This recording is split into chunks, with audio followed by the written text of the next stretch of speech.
of our more experienced members, Mickey, to go ahead and give our first educational session tonight.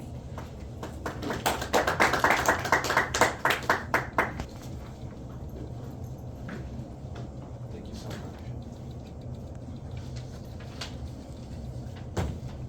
Last week we got asked a question.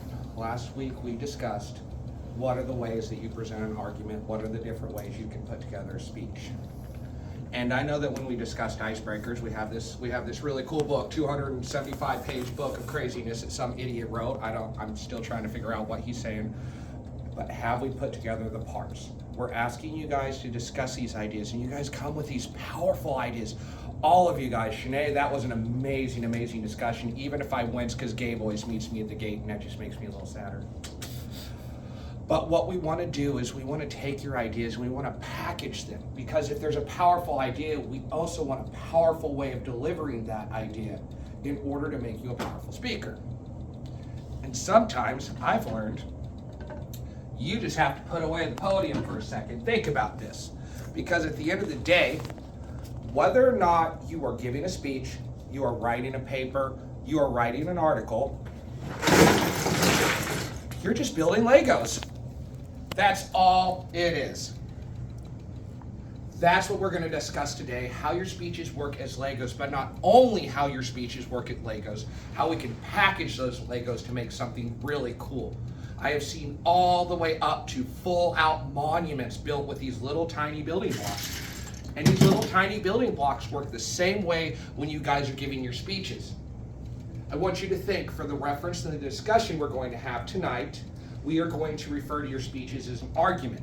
Now, an argument isn't what you think it is. It's not what happens when I get in trouble with my cute blonde girlfriend because she's a little peckish.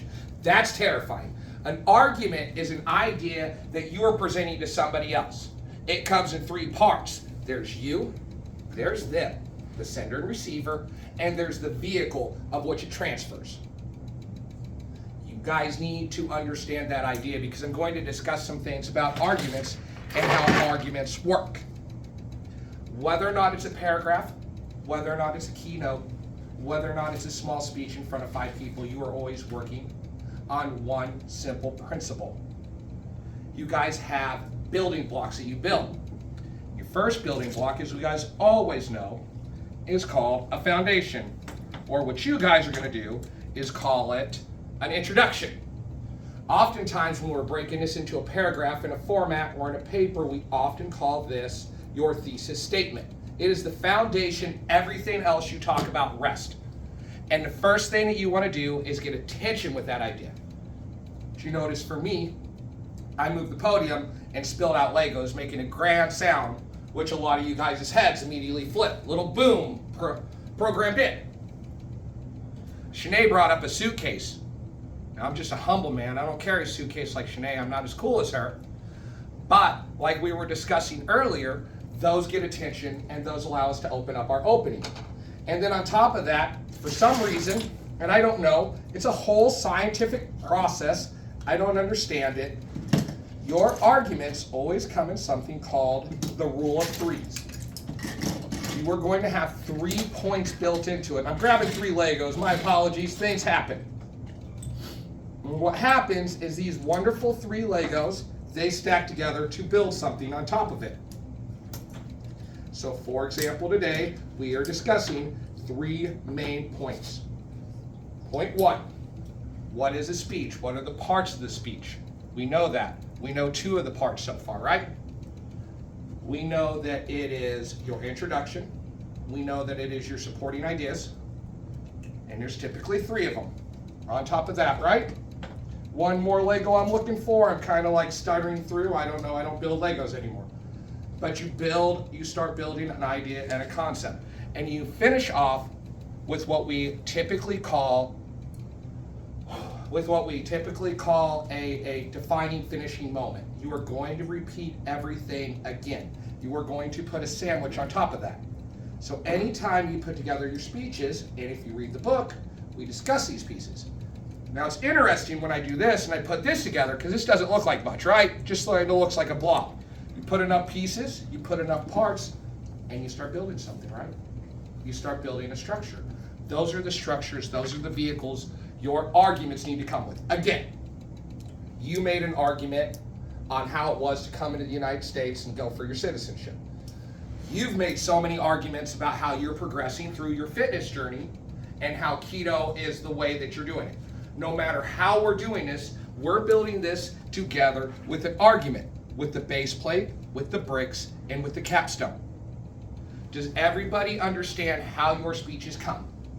So like, I want you to think about this.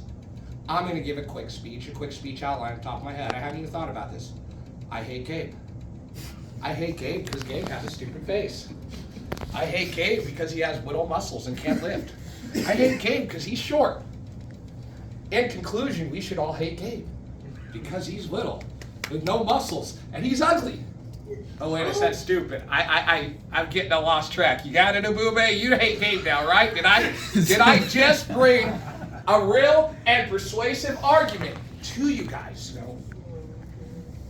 I did, because I built those points. And once we get past those points, and once we can build into those arguments, which is what we learned. Not believable. Huh? Persuasive but not believable. No credibility. You know what? No credibility. Modern politics runs straight off persuasive but not believable. I digress, though. Once we get past that, we can talk about the two Jonathans. Because this is the more advanced part that I want you guys to pick up and learn. Once you guys have learned that, once you guys have built on that top of that and you can give a speech, we can start talking about the way we present these arguments. That is the meat of what we're really discussing today. And my two favorite people growing up were Jonathan Swift and Jonathan, why did his head? John Locke. I always call him John Locke for something. It was Jonathan Locke. For those of you who know, John Swift was a famous guy who came up with Gulliver Travels. But more than that, he was an esteemed and famous political writer who was famous for the idea of inductive reasoning. Then we have John Locke. You might not know who John Locke is, but John Locke is your forefather's favorite forefather. I'm just going to tell you that. Look this guy up. Everything that I discuss about politics today, every opinion I have, every idea I have, comes from John Locke. And he is expressively known through deductive reasoning. His approach was so powerful that his deductive reasoning is what the Constitution today is built off of because he inspired them. So what are these two things? The inductive approach starts with small specific bricks, observations that build to a general base plate. So if you look at each of these little pieces, he comes and he says things. So Jonathan Swift, in his most famous speech, was "Let's eat the children."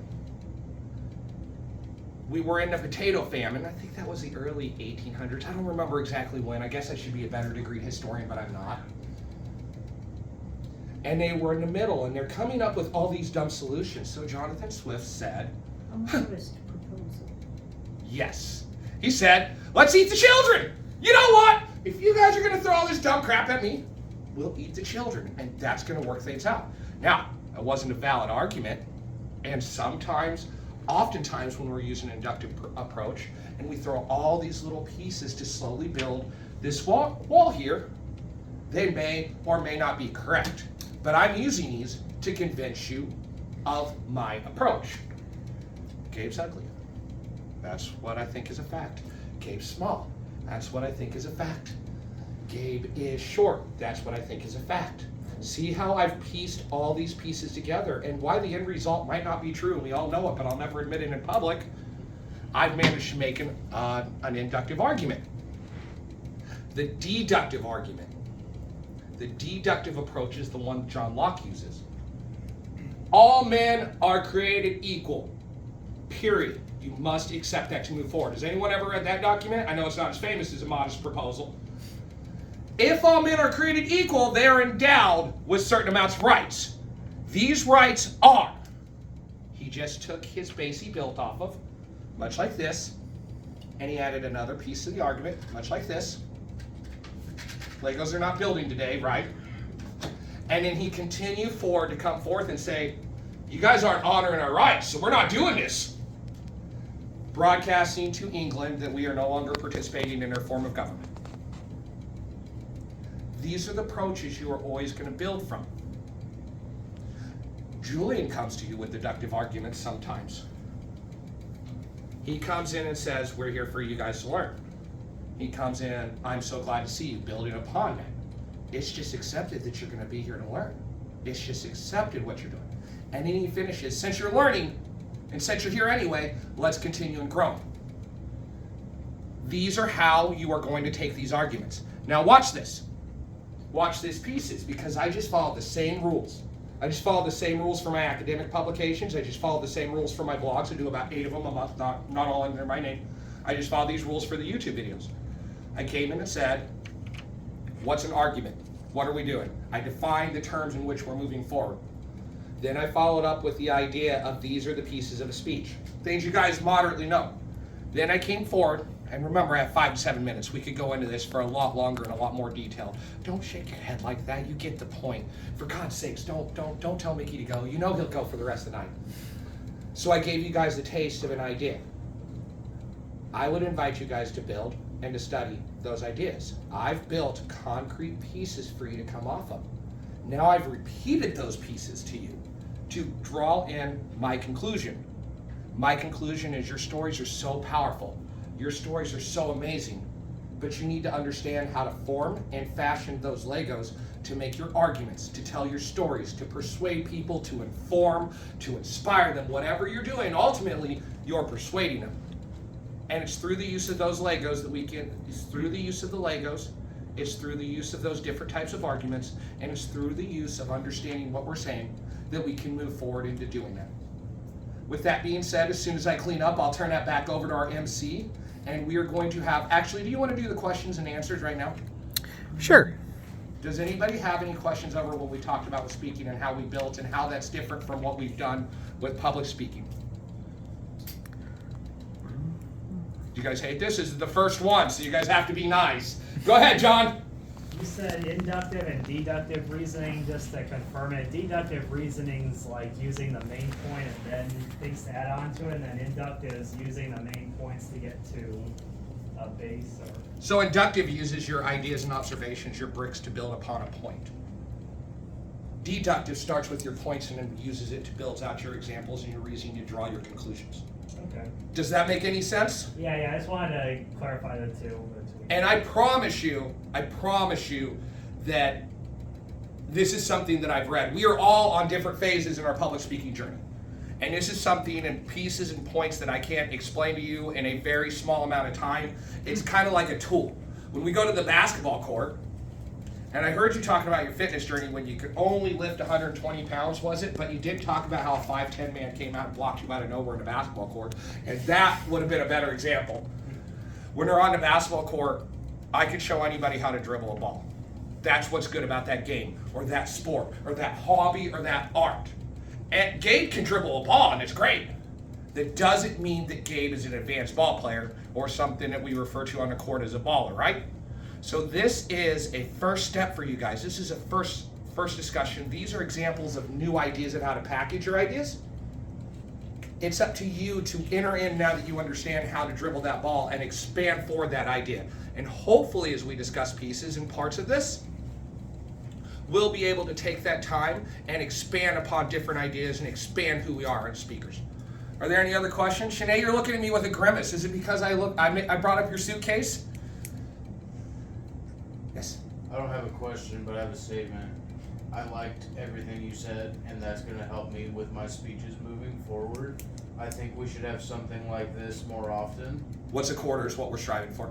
There's some pieces on this. We want to start flipping up some of these things. There's no reason that you guys should just be sitting on a book or sitting in a CVT and just think I'm going to get up here and magically you're going to do it over and over again. Gabe has played 962 basketball games. He has yet to win one. Doesn't matter how many times he practiced. Maybe if he thought about what he did and stepped back. Julian, on the other hand, has been a little bit of struggle in my life. But Julian told me somewhere that he's been waiting behind my back during lunch and shooting shots and watching videos. But you know what? He's making me struggle a little more. If we continue to get up here and do the same thing over and over again, that's not always the right thing. If we build and we reform and we look at the different ways we approach these, the book's super duper technical. The book requires a lot of quotes. And some of you guys have said at times the book can be boring. It reaches out better, but at times the book can be boring. for getting up here and having discussions ideas, and we're playing with toys and we're discussing this. To this day, I can tell you the difference between the 3 types of sugar off the top of my head, because my biology teacher brought out his kids' building blocks and just held them up and spun them around talking about different peptides. And I was like, I get that concept. I have absolutely no use for it, but I get that concept. Wes, do you feel like you picked up something better?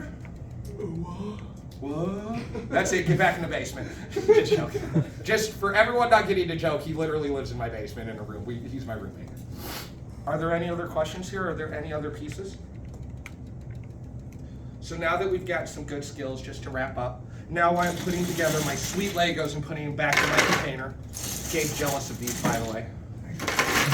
I can help you clean that. I will tell you guys, it is definitely an honor to expand, and I want you guys to think about questions.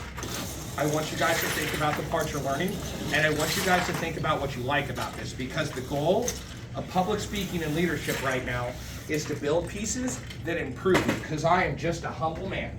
You know how me and humbability goes, not humility, humbability, because that's a humble word of the day, because I'm just an humble man. And Master of Ceremonies, please come back up.